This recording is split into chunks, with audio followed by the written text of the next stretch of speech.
louder as technology changes. He talked about Executive Order 14067. What does that mean? And most people don't. So anyway, Jim was a former advisor to the Pentagon, the White House, Congress, the CIA, and Department of Defense. And he also has a fantastic financial newsletter called Strategic Intelligence. So you want to keep up with Jim, what's coming. Subscribe to that newsletter. You missed one organization. It's called the FBI. But anyway, Jim, thank you very much for being part of the rich dad family of the world and all this. And we have a solution pretty quickly because people are on suicide watch right now. So, Jim, any brightness of the future here? Maybe helpful.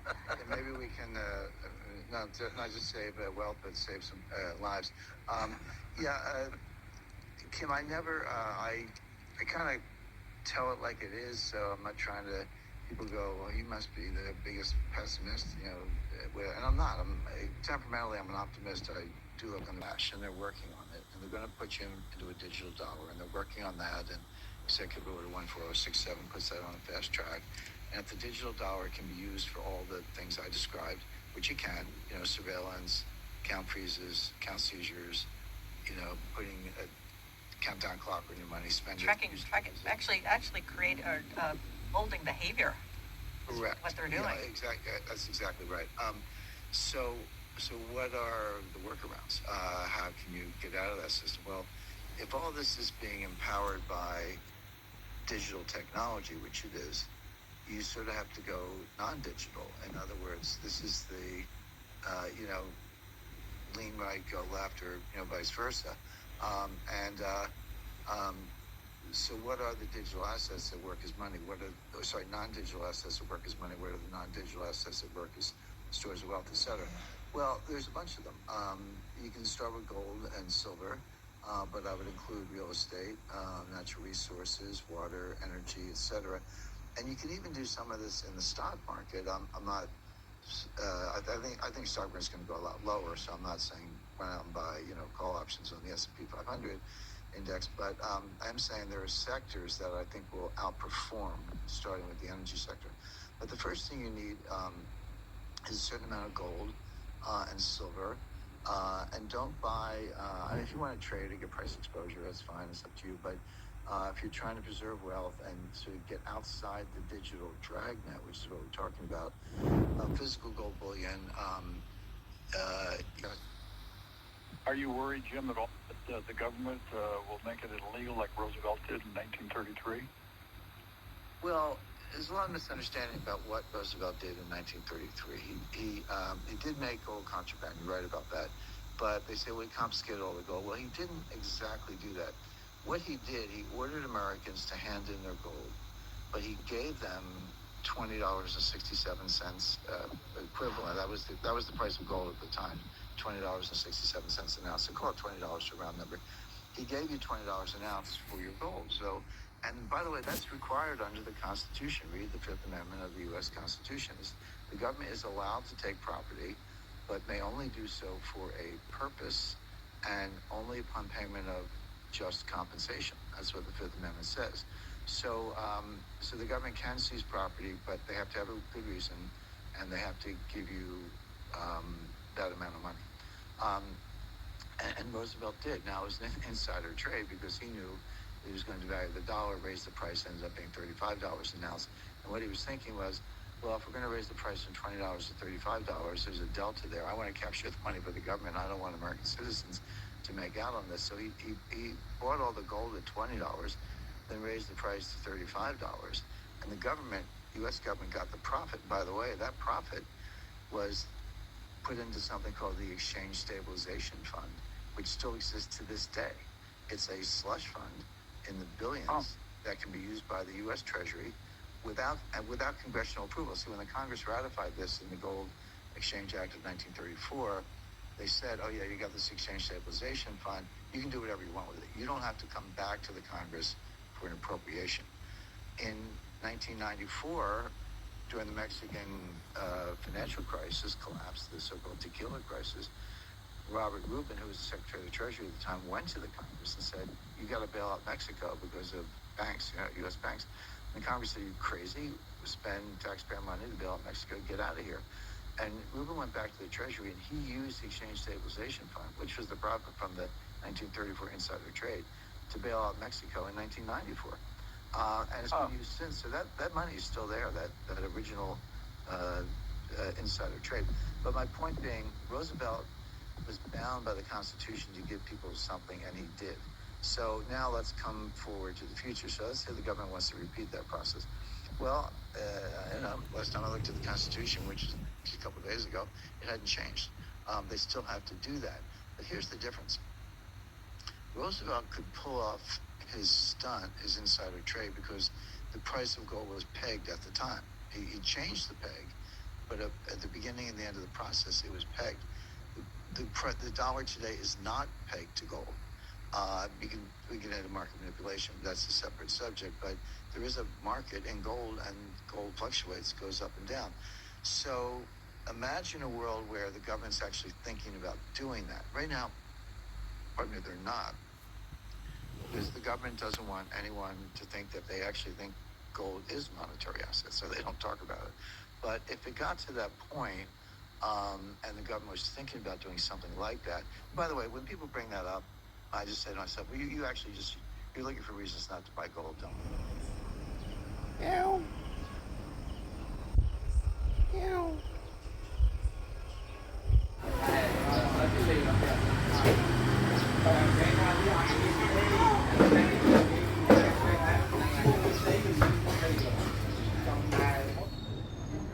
Meow. Meow. Psst, psst.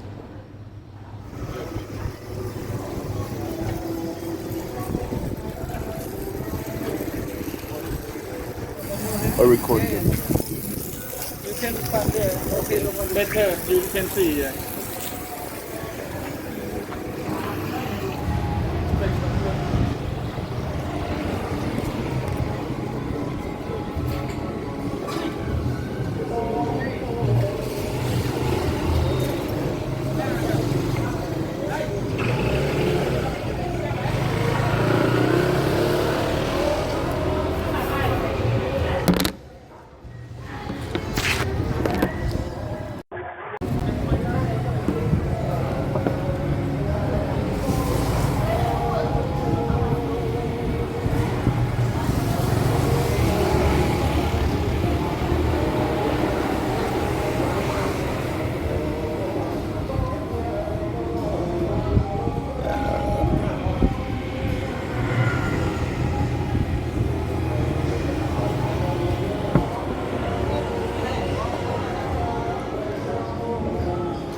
через силу его жизни, и оно еще стоит 50 долларов. Если так, звать надо, открываться разные культуры.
I go to Phnom Penh tomorrow. Maybe next time I'll come send you outside there.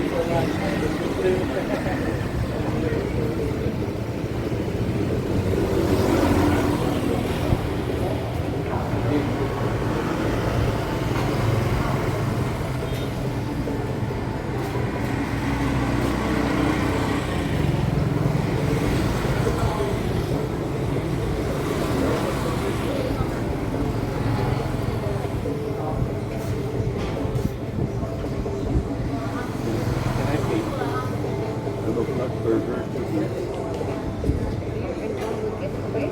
Yeah, one burger.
Второй день тоже мне перевели камеру, и вот я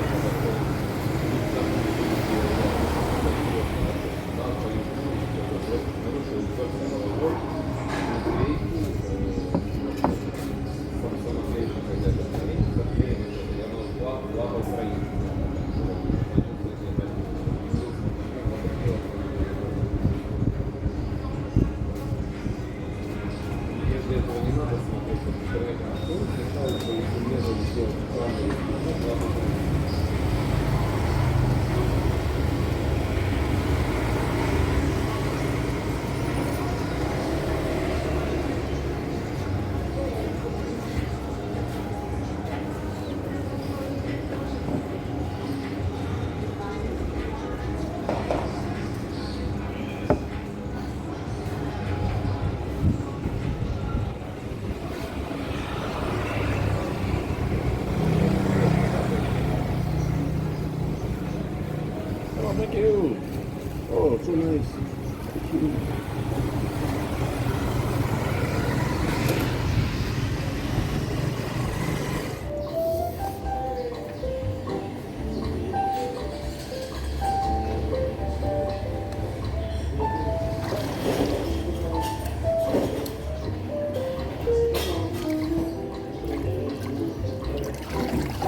you today?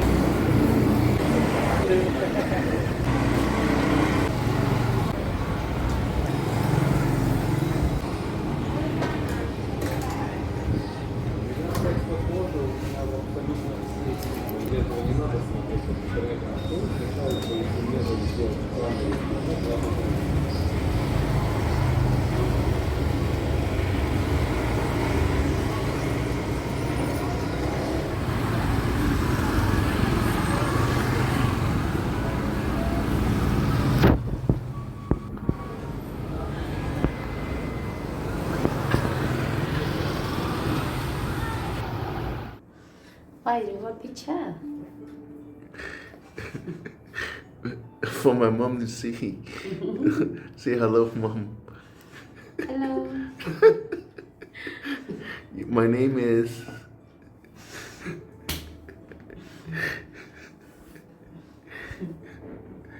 I want to see how beautiful. You cannot see.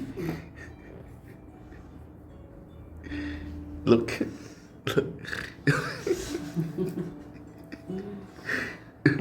Oh my.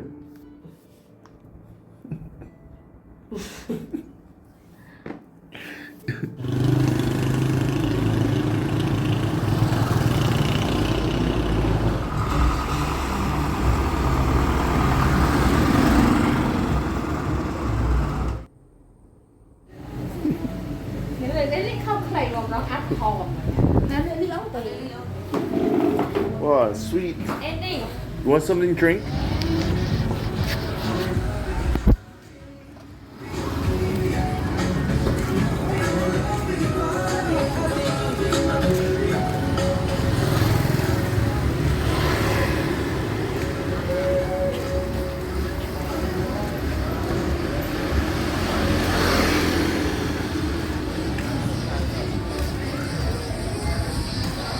I'll try one sandwich.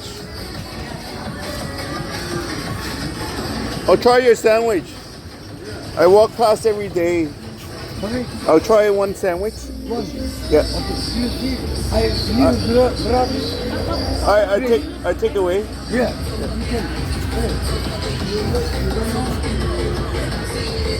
What meat? Pork, beef?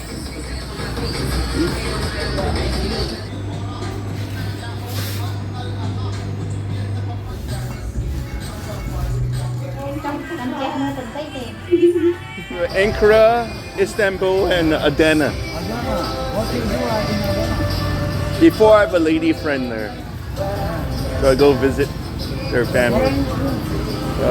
Hong Kong and Canada. More Canada. Yeah.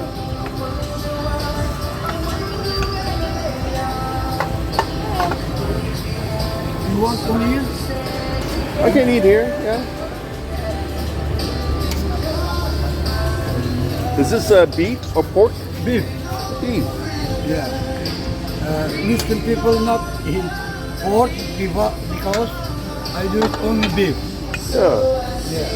Good. It's like hot dog. Oh, you put things in it too.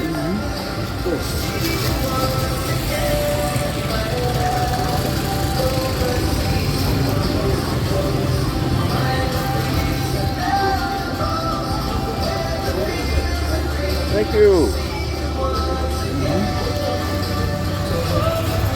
Where are you from in Istanbul, in Turkey? Izmir. Don't know. Izmir is very nice. Many people from Turkey here. Yeah. Take away over here. Okay, I'll eat here. This one I don't like. This one fish. I don't. This one I don't like. This one not same. Same. Same? Yeah, you go and barbecue, you eat, I Really? Yeah. No, I tried this one before. This come on. They're fish, right? No fish. Oh, but how? Yeah, fish. Yeah, fish. Fish You barbecue na, you eat na. Yeah. Yeah.